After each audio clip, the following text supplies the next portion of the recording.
Yamuna Tiravanachari Jaya Kunjabihari Hare Krishna Krishna Krishna Hare Hare Hare Rama Rama Rama Hare Hare Hare Krishna Krishna Krishna Hare Hare Hare Rama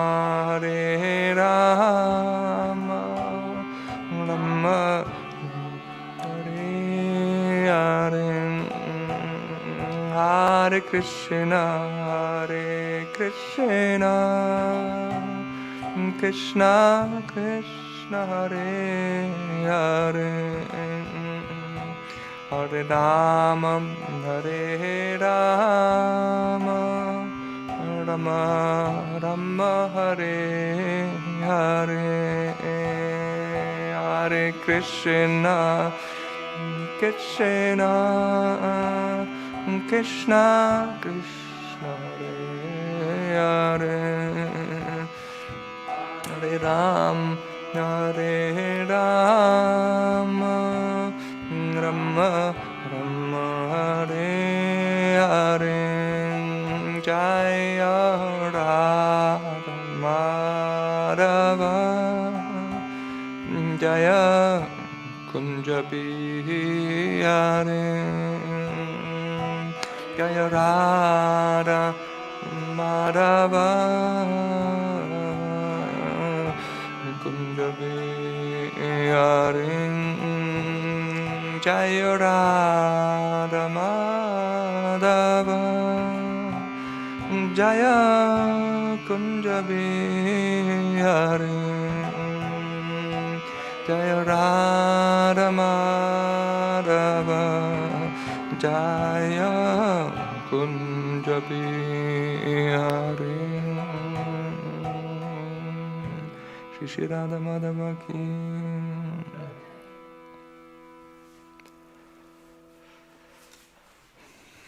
Om Namo Bhagavate Vasudevaya Om Namo Bhagavate Vasudevaya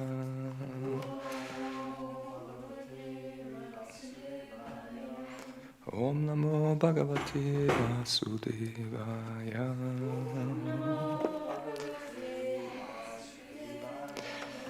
So, Hare Krishna to everyone. Nice that we are assembled on the Bhagavatam class to hear from the Śrīmad-Bhāgavatam. It is not different from Sri Krishna. We are now here in the 5th canto, in chapter 24 and verse 18. It's a very interesting verse. Is it written on the table?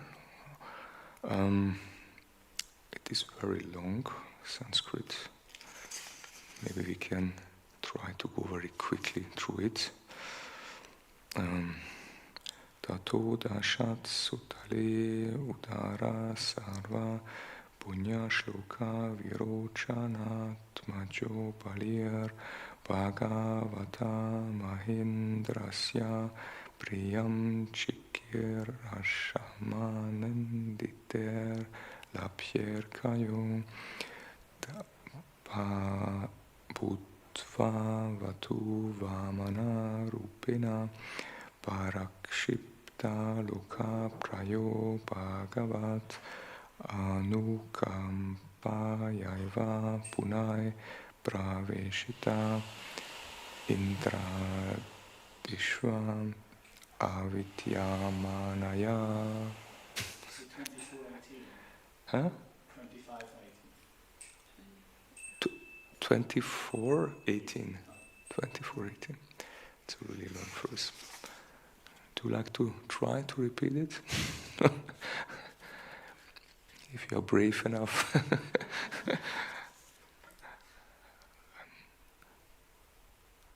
I'm looking if we should do the word by word. Otherwise, maybe the lecture then is over. Let's do the word by word. Huh?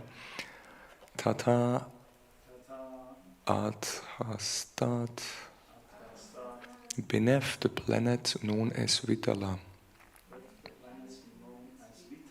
Sutale on the planet known as Sutala. Uttara Sarva Shravah, very greatly celebrated. Punya Shloka, very pious and advanced in spiritual consciousness. Virochana Atmaja, the son of Virochana. Bali Maharaj. Bhagavata, by the Supreme Personality of Godhead. Maha Indrasya, of the King of Heaven.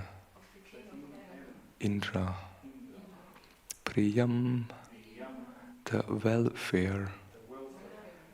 Chikirshamanina, desiring to perform. Adite, from Adite. From Aditi, sorry.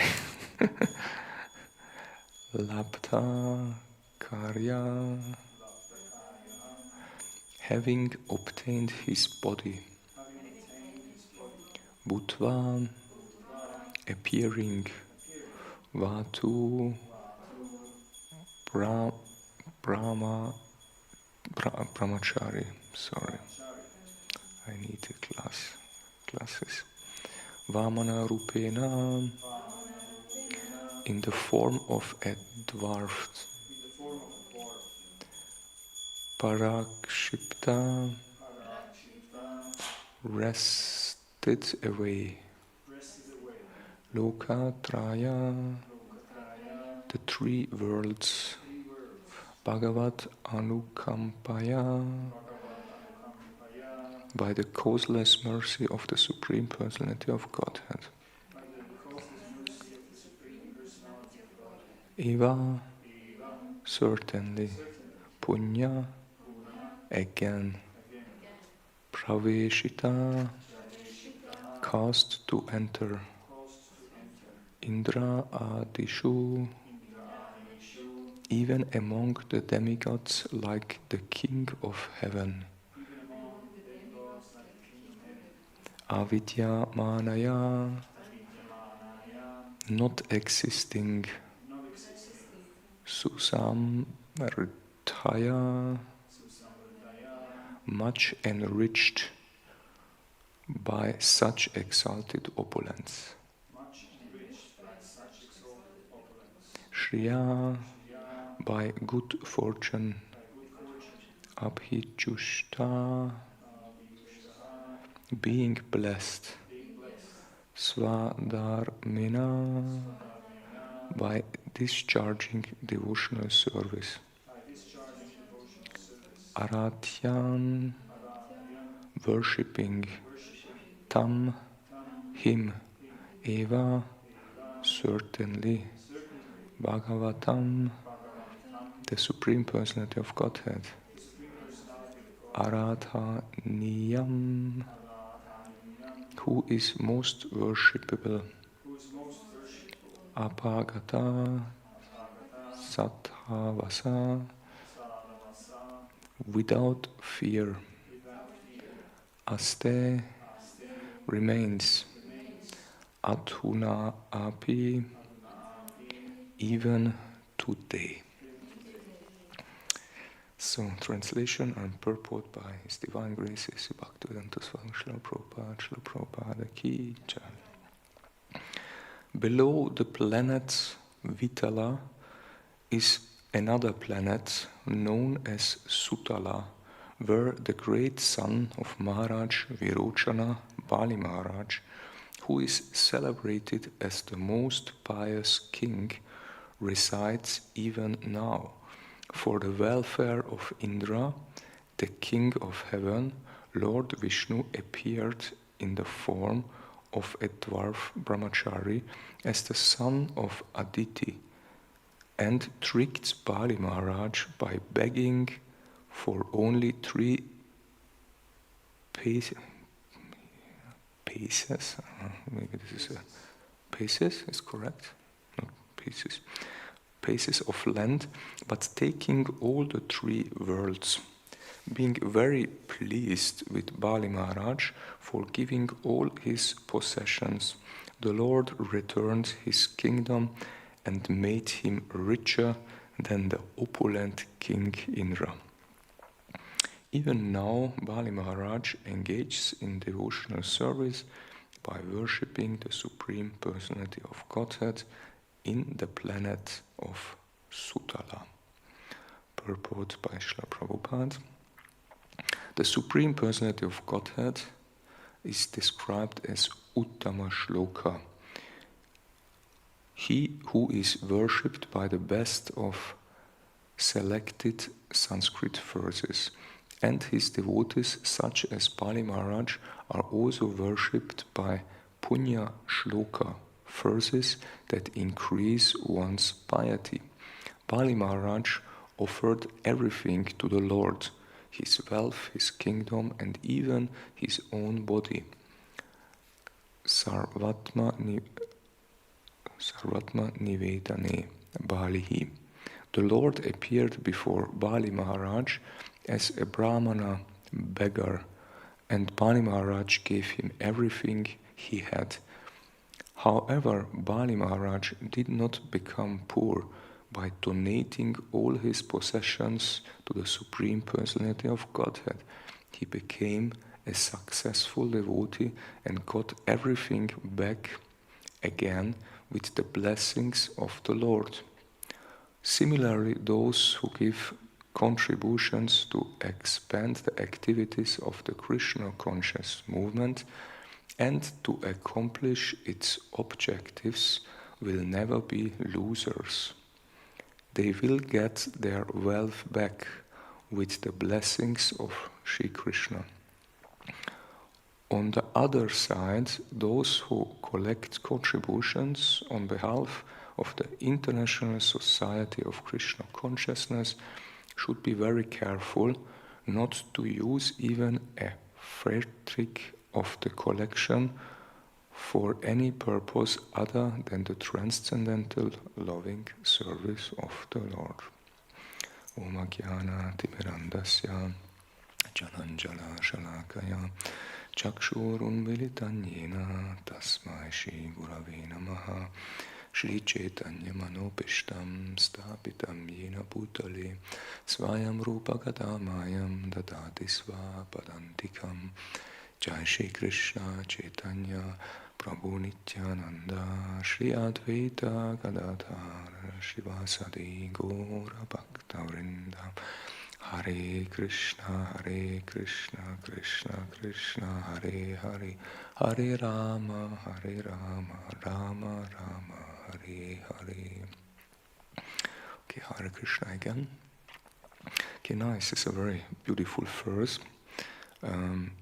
It's more about Bali Maharaj and his story. At first, let's go a little bit to the purport again from Srila Prabhupada. Let's see which points he's making, and then we can go a little bit more in some few details. And yeah, then I would like to read such interesting verses regarded to this topic to you from different scriptures, where we can get a little bit more insight in this topic in some points. Okay, let's go to the purport by Srila Prabhupada.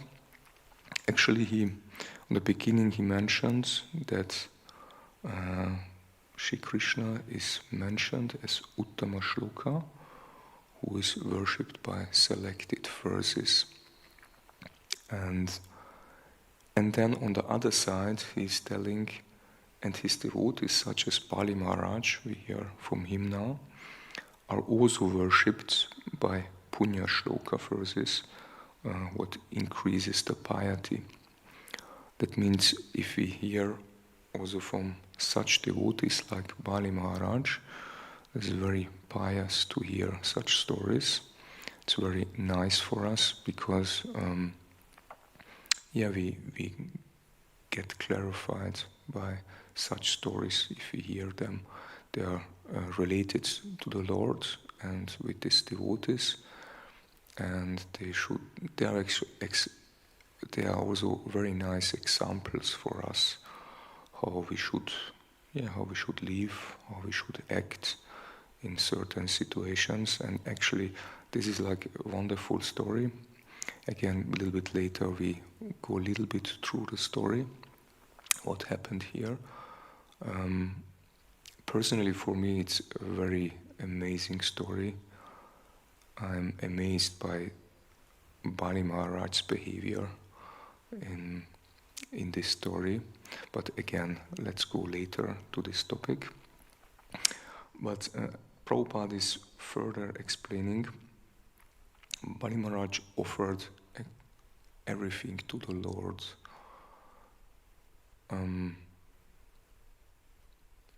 He was super rich, actually, more or less like the whole universe, more or less belonged to him. And anyway, maybe let's start the story because it fits good. Actually,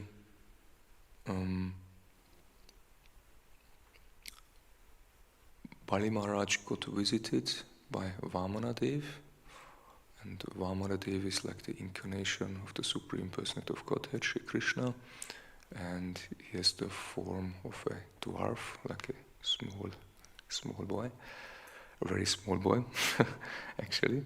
And he was actually he looked like a brahmachari, and on that times, holy personalities were very much appreciated, like renunciates. And then Vamanadev was going around and visited Bali Maharaj, actually with a purpose. And he wanted to ask something from Bali Maharaj. And actually he wanted to take away his, his wealth, because he was a little bit too much wealthy, and actually he was a demon.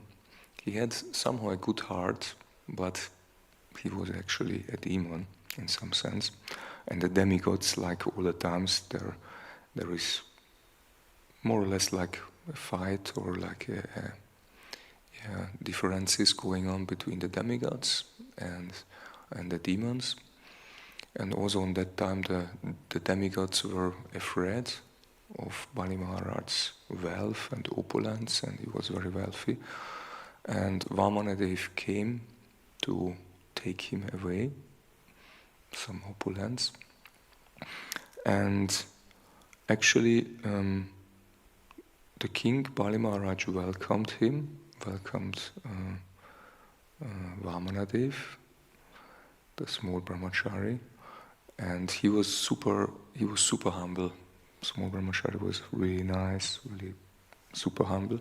And the king was a little bit the king, because he was very opulent, he was very influential. We could say he was maybe a little bit proud. And then he asked him, "Oh, my dear nice boy, you came to visit me, can I offer you something?" And he was very patient, and he told, only a small thing. And then Bali Maharaj told him, you can desire what you like. You can have a whole planet, you can have this, you can have that. And Vamanadev was very, very, renounced, and told, no, thank you. I have only a small desire, there's not a big thing. I would like to have only like 3 steps of land. And then if Bali Maharaj heard this, he started to laugh. This small boy, like 3 steps of land. Come on, they were like, man, the whole universe belongs to me. Like 3 steps of land, like, nothing. You cannot even lie down on it. And then he told, okay, that's enough for me. 3 steps of land.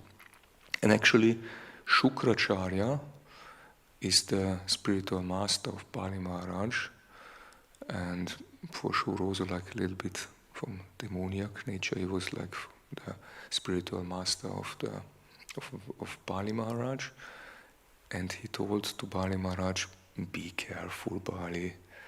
This is like an incarnation of Sri Vishnu, this small guy, and he will take away your whole wealth and everything what you have. And actually before Shukracharya told him this, Bali Maharaj agreed.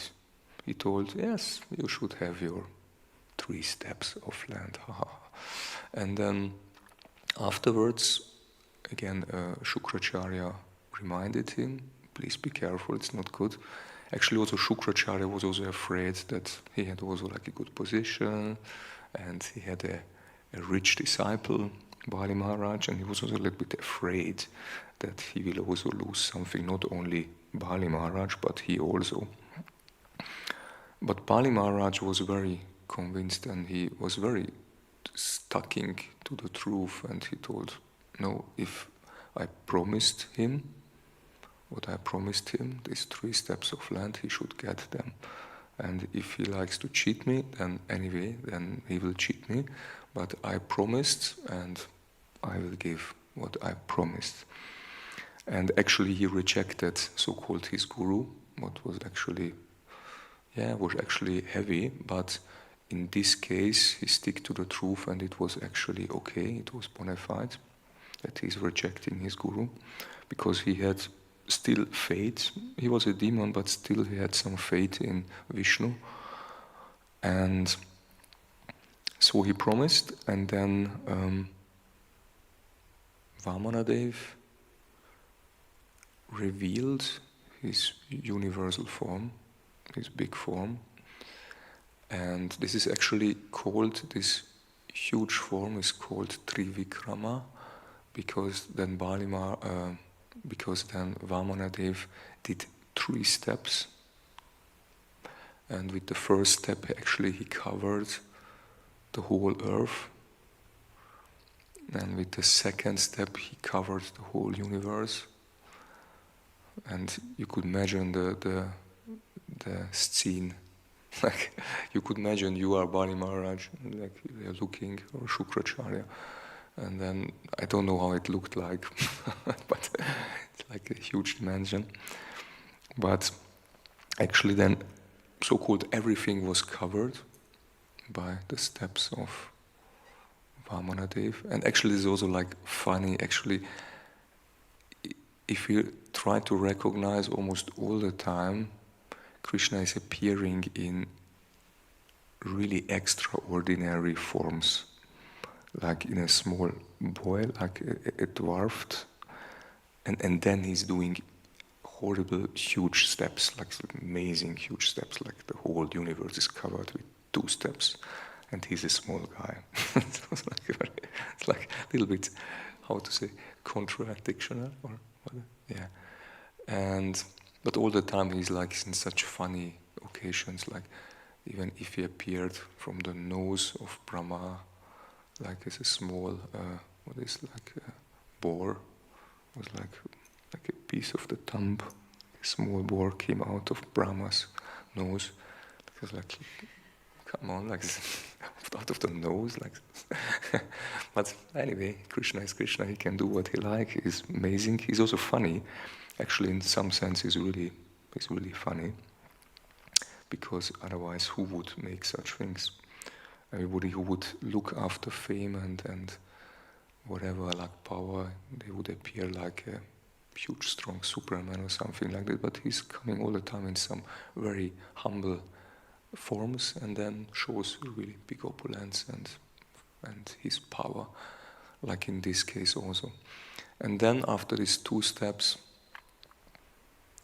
Vamanadev told him, okay, Bali, you promised me 3 steps, but I did only 2. And then actually, he was really like, then he lost all his pride, I think.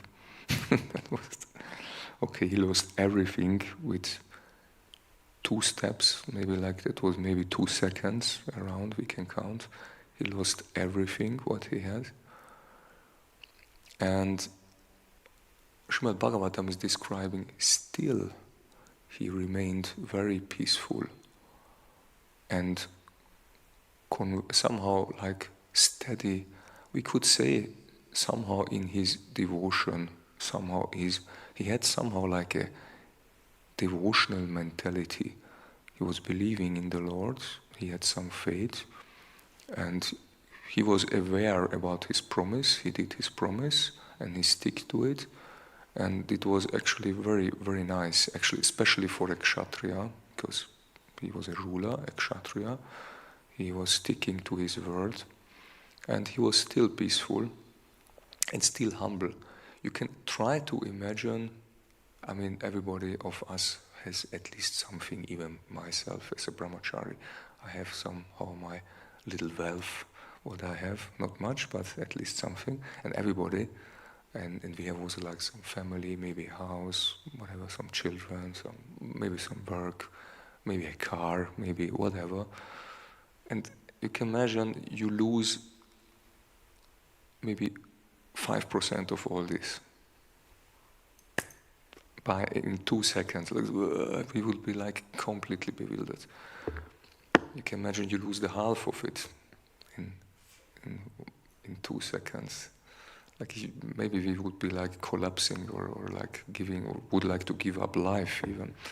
You can imagine you lose everything, even your clothes, your mother, your father, your home, your wealth, your family, your everything.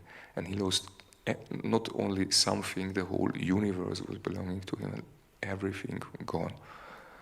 And still he was nice and peaceful. And this is like, we could really reflect on this point only like maybe like at least 1 hour. And actually this strikes me a lot. I mean, this is like a really, really amazing mentality from Bali Maharaj, very exemplary. It's a nice example. And then again he still remained fixed and humble. And then in this condition even he was not disturbed, and there especially we see he was not really, really deeply disturbed, because in a humble mood then even he told, okay, actually on that point it was clear that Vishnu appeared in front of him. And then he told, okay, now you so-called you tricked me, you take away everything. I have actually nothing more to give, only my head. That means he surrendered completely. That means, okay, and actually the even more interesting point is what struck me really by, I don't know exactly the exact story, but in between, Bali Maharaj was bound by the ropes of Varuna. He was actually bound like an animal by ropes. His whole body was bound up, like. And even in this position, I mean, this was super, how to say, humbling, or that was really like, you can imagine you lose everything and then you got bound up like an animal. I mean, this is like horrible. It's like, if you imagine from a material point of view, it's horrible. You cannot be in a versa situation almost. And even in this situation, he stayed humble, and then he told in this humble situation, okay, anyway, let's take your last step to my head. This is like super humble. And then actually Lord Vishnu did, or Vamanadev, and actually it is the story, somehow we could think it is super humbling story, and actually he lost everything, and it was like a real huge punishment, but actually not. Actually it was like the mercy of Krishna, of the Supreme. And he was actually testing Bali Maharaj, and yeah, he gained actually everything. Anyway, let's go further in Srila Prabhupada's purport. Yeah, actually, Prabhupada is also describing that Bali lost his wealth, his kingdom, and even his body, actually, because on the last point, in a sense, he was not dying, practically, but he gave up his body, actually. He even gave his body, he surrendered his body also. And then Prabhupada is telling Bali Maharaj donated, actually he donated everything over here, but still he became not poor. That's actually the joke in the whole thing. Still, but he became not poor, Prabhupada is telling. And Prabhupada is telling, but he got everything back. Again, the blessings, again with the blessings of the Lord.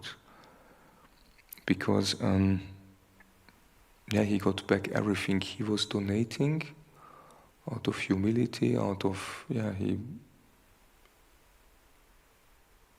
because he made the promise. He stuck to it that he made a good promise, and he made a good promise for sure, even if it would not be Vamanadev personally, even it would be only like a brahmachari or like a saintly person, and we give a donation, is actually still a huge benefit. But in this case it was a little bit different because it was Sri Vishnu, and if we give to Krishna, it's actually unlimited benefit what we get back. And also in this case, and Vamanadev was very satisfied with him, and that's why he got the planet Sutala, what is described here in the verse. Actually it's like a so-called like a hellish planet, but it's very interesting that it's below the Earth planet. There are many different planetary systems, Atala, Sutala, Talatala, anyway, different ones. And Sutala is one of them. And Srila Prabhupada is describing on one point in the Bhagavatam, I actually was not so much aware of it till now, but he's telling that Sutala, not so long ago, maybe somebody can remember, we spoke about Svargaloka, about the heavenly planets, that the heavenly planets are really super opulent, or somebody can remember? More or less. And Svargaloka is super opulent, like enjoyment, endless, and it is described that Sutala, the planet Sutala, is even more opulent. I said, wow, don't come to wrong ideas. Maybe let's visit Sutala. It's described there are jewels everywhere and palaces and a nice climate, pleasant climate, and really nice, really pleasant. But actually, I would like to add that it is like more or less like a demoniac planet. And why? And somehow we cannot maybe combine these two different points. Like it's a demoniac planet, but why is it so opulent, even more opulent than Svargaloka? And why? Because what's the demons like? What is like a sign of a demon? What is a demon? What likes a demon to do? Something out of your mind. Something. He likes to enjoy without Krishna. Yes. And what you find in Sutala? What I described. What? Yeah, everything to enjoy, unlimited enjoyment. And that's why then we can understand, okay, enjoyment is demoniac. If we enjoy only for ourselves. And that's why you find a lot of enjoyment there. Yeah, however, and Vamanadev promised him personally, I give you this planet, you can rule it. And even Vamanadev himself promised, I will stand there personally to protect Sutala. He's actually like personally somehow there and protecting with his chakra Sutala. How it looks in detail, I don't know. Maybe like by the Vaikuntha planets, we know there is Jai and Vijay, the two doorkeepers standing there, like for Vishnu. And maybe like Vishnu himself in some kind of form is protecting Sutala. And Bali Maharaj is still his devotee, is still worshipping him and ruling in some sense Sutala, planet Sutala. But it's somehow also described, I don't know so much details, that there are also some, for sure, like demons residing on this planet, but still maybe somehow more or less sometimes they also worship the Lord, or in some sense anyway. I don't know, please don't ask details, but anyway, we know a little bit from the Śrīmad-Bhāgavatam.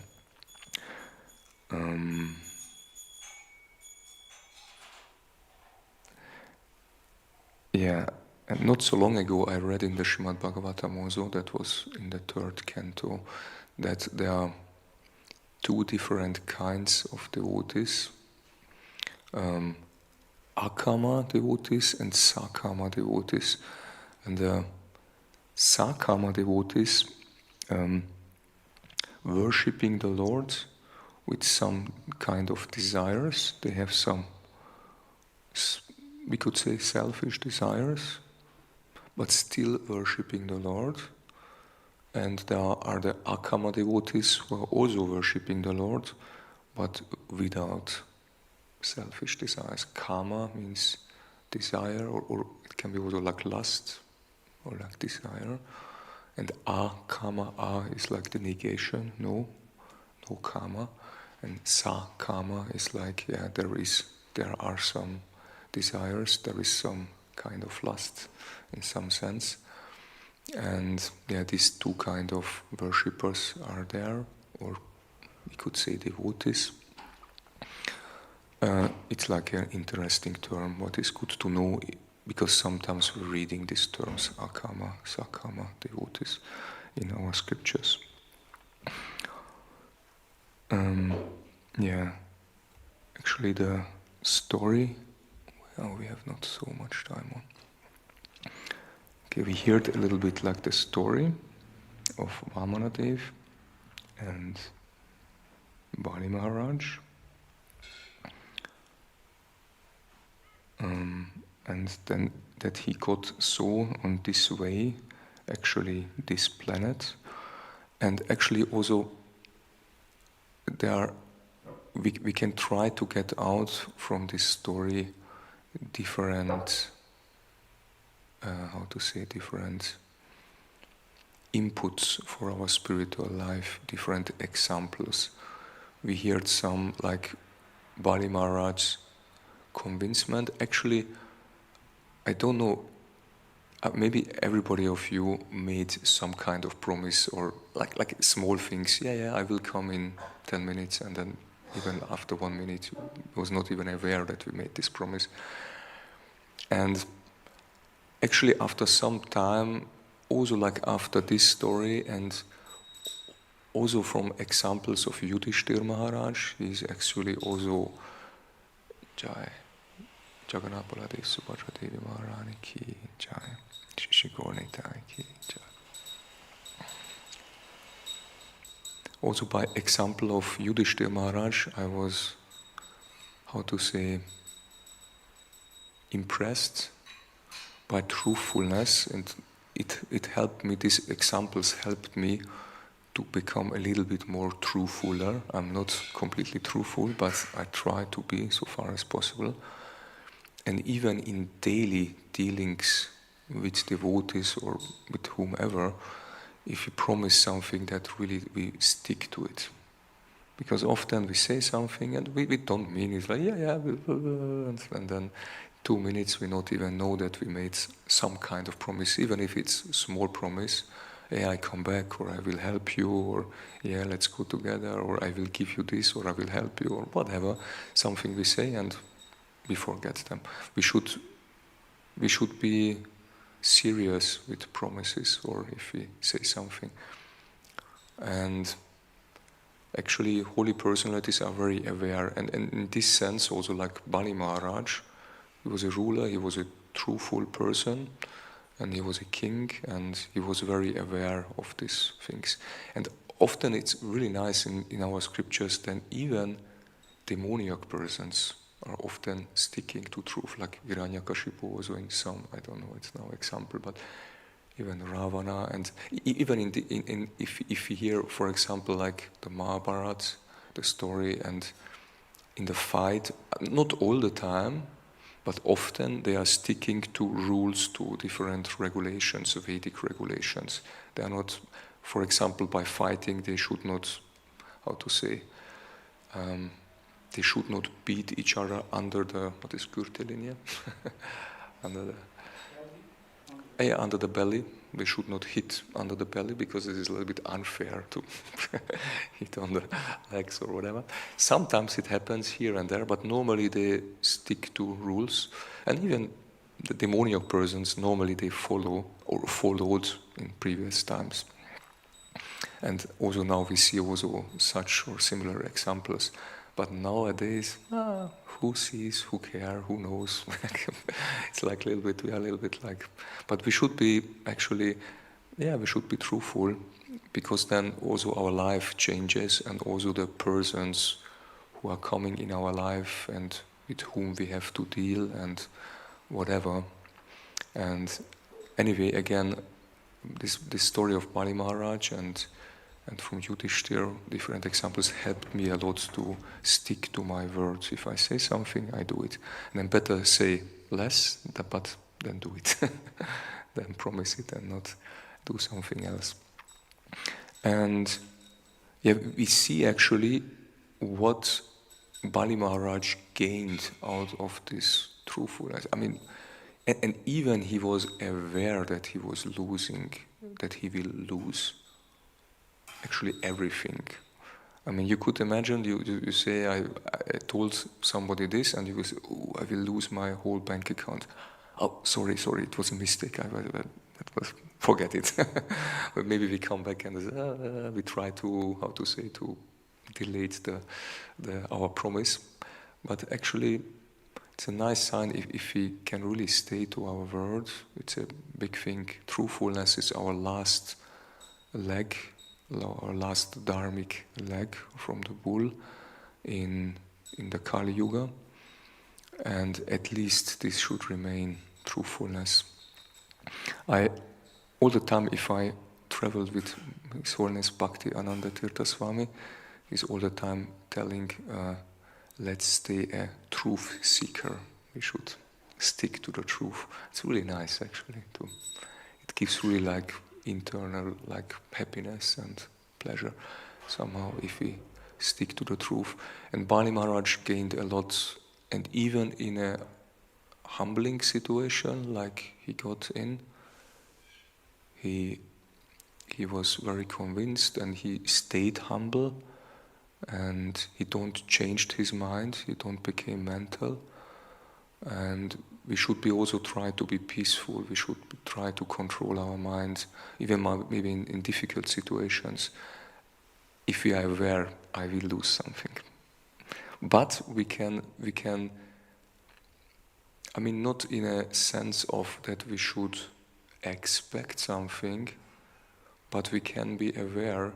Okay, maybe I lose something, but maybe if Krishna likes, I will also gain something. And again, this is actually a point what I had to fight many years on book distribution, actually to be on the same time attached to some results, to something that you distribute some books, but on the same time also detached, that you are, and often I fought with this thought, and many devotees are still finding how to do it, how to stay attached and on the same time detached.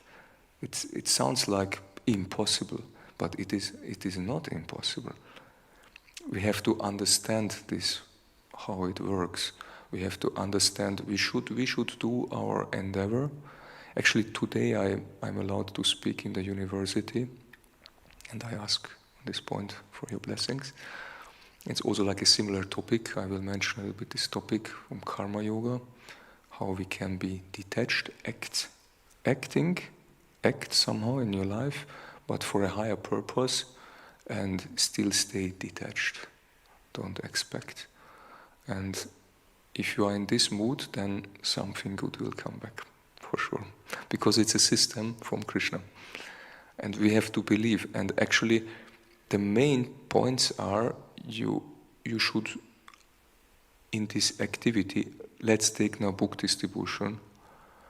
There is described you should act, you should do the action, you should not be lazy, okay, it will not work out anyway, I will stay there and anyway, if Krishna likes, he will distribute the books. No, we should do the effort, we should do the work, we should have the right desire. We can desire, Krishna, please distribute so many books as you desire. You should have the right desire, but in a detached mood, and we should have faith in it. Because if we are faithless, Krishna, desire Krishna, you are attached in your prayers, and then Krishna says, come on man, you are completely attached. But you should also have the faith, and afterwards you praying 100 books, and you go out, it's impossible. Then Krishna said, come on man, you're destroying your own, you have a desire, and because you have no faith, you destroy your own desire. You understand? You should have also the faith, yes. But we can only understand it if we have really this deep faith in Krishna that he will do it. And this is actually tricky. Because we cannot do it.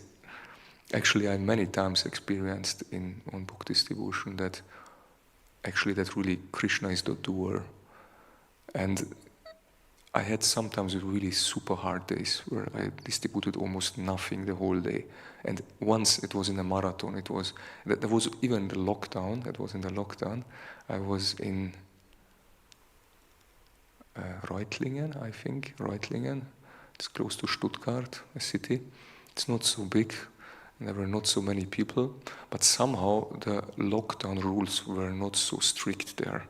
There was still some, local guards, or what are these, not policemen, but they were still around, and they recognized us with books, but they don't stop us. And then we was thinking, let's stay here some few days more, because it was marathon, and we was afraid we go to the next city, then they punish us, or take us away. And we stayed there. It was hard. It was 3 days or 4 days we stayed there, and every day the same people, and no people on the street, and cold weather.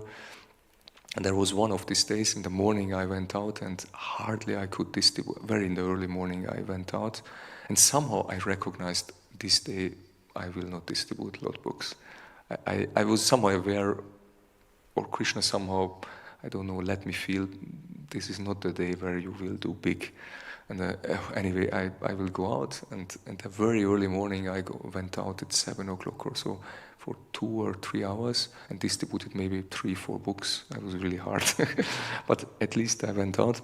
And afternoon again for many hours, and almost nothing happened. Again, maybe 2-3 books. But I met really quite few people I met, but they were really like, no. It was really hard for me. And somehow I promised on the beginning of the day, okay, I will stay here. I will try to distribute in a detached mood, not for distributing for results, only to stay here, even if I distribute nothing, and try to survive the whole day. without attachment. I promised to myself. It was really hard for a book distributor, and I distributed many years on that time, and in the marathon, and I was like, man, I have like only 6 or 7 books. The whole day went past, and on the end of the day, almost on the end of the day, I stayed in my promise. It was really hard, but somehow it helped me, and it was okay because I was aware of my vow and about the deal between Krishna and myself somehow. And on the end of the day, I a little bit tried to think. I mean, we should all the time use our brain. We should not be brainless still, whatever we're doing. And on the end of the day, it was like maybe 1 hour to the end.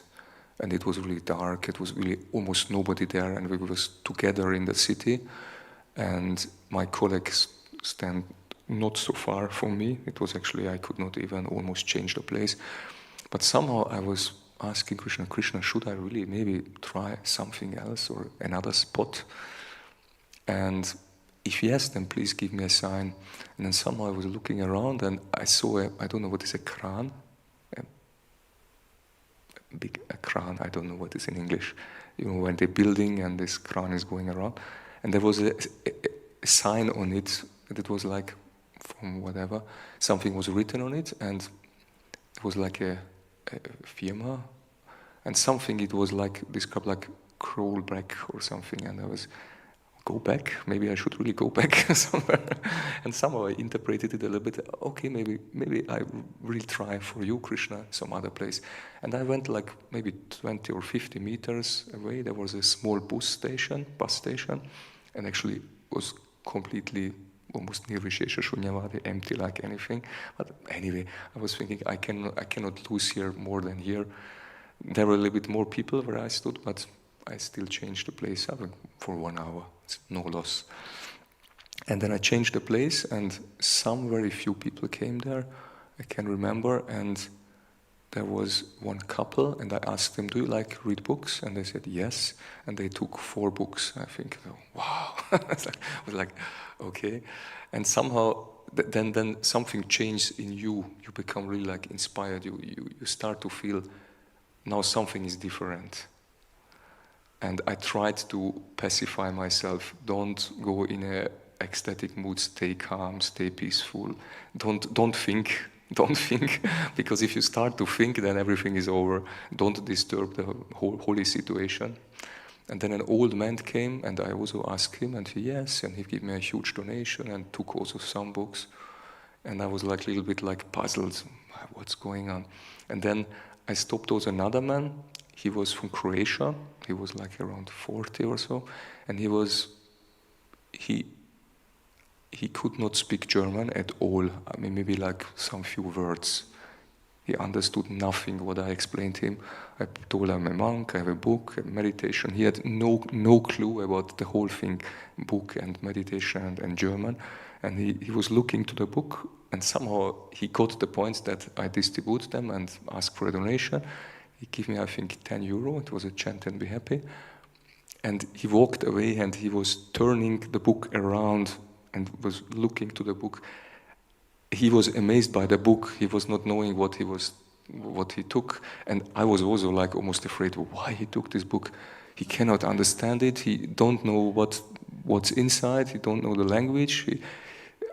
I was way more puzzled than he. He was looking to the book and went to the bus station, and I was looking there, and I was also puzzled.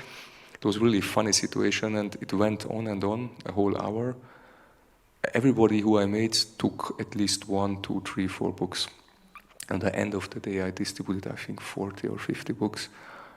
I was completely like, man, this was Krishna. I mean, this was not myself at all. And actually, we can really experience something if we try to stick to some wow. Anyway, maybe actually I wanted to read some few verses. I would like to read some very few verses. The main of these verses are from the Manu Dharma Shastra regarding to donations, because actually there is also the points. Prabhupada is making the point on the end. who should get donations and how we should deal with donations. And I found some really nice. Once, some years back, I read the Manu Dharma Shastra, and there are really, really very interesting points inside. And often we say the Manu Dharma Shastra is not for this age, but it is actually also for Kali Yuga. There are really heavy rules and regulations inside, but some are really nice, and it is at least good that we are aware of them. And I would like to read some few of these verses, because it's regarding to donations, that we have a little clue about donations, because it's one of the main topics here. Okay, now we are in the Manu Dharma Shastra 4:229. A giver of water obtains satisfaction. A giver of food obtains imperishable happiness. Even only like distribute some little food, what to speak of prasadam. A giver of sesame seeds obtains desirable offspring. It's a good hint for brahmacharis, don't distribute sesame. Sorry to the joke. And a giver of a lamp obtains excellent eyelights. And the next verse is, a giver of land obtains land. A giver of gold, long life. If somebody would like to live long, then let's collect some gold and share it. A giver of house, excellent dwellings.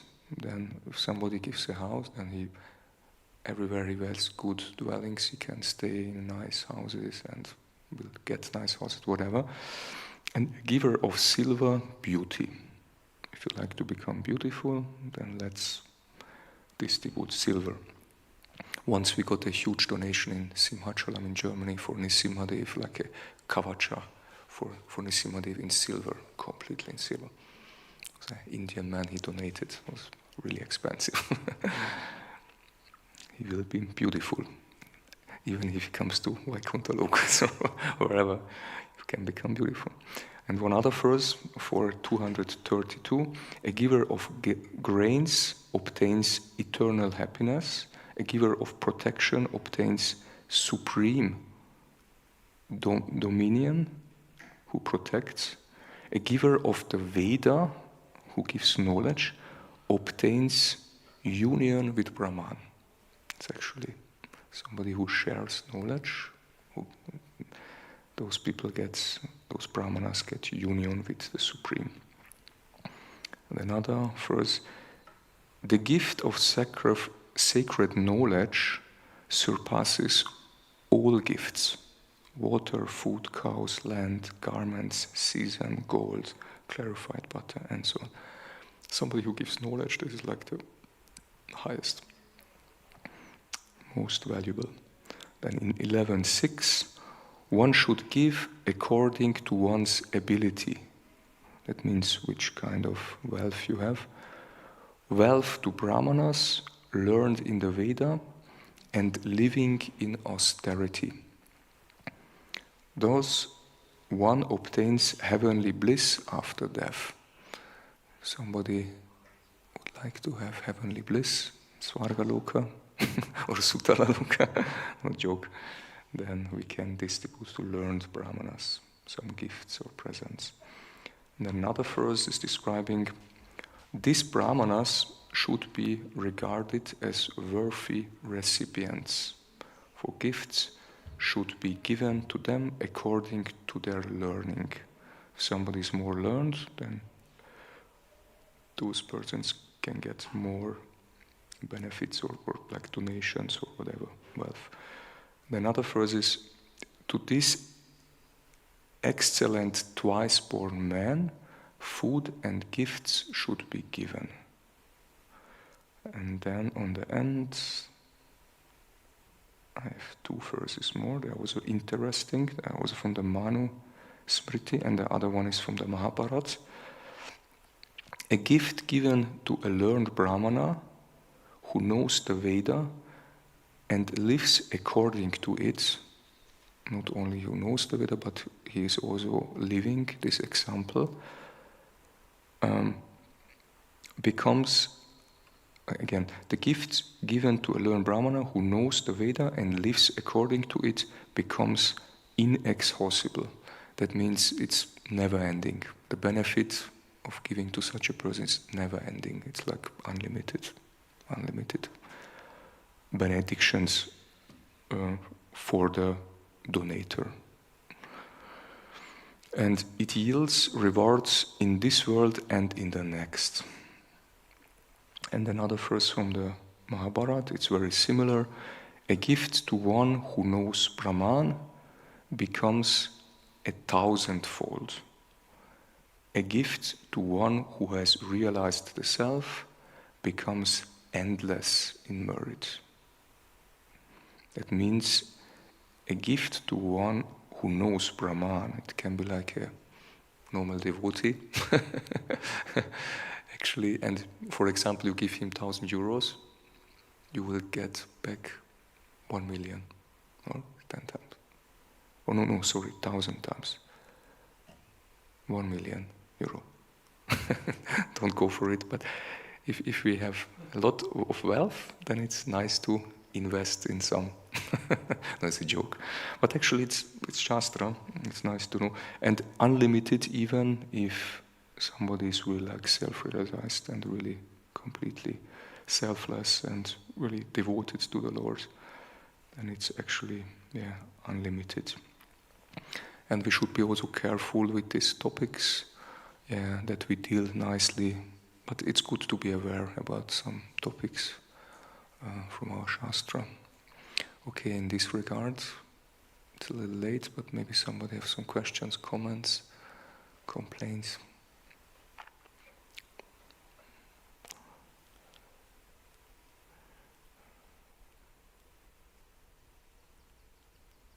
Okay, thank you very much. Srila Prabhupada ki jai.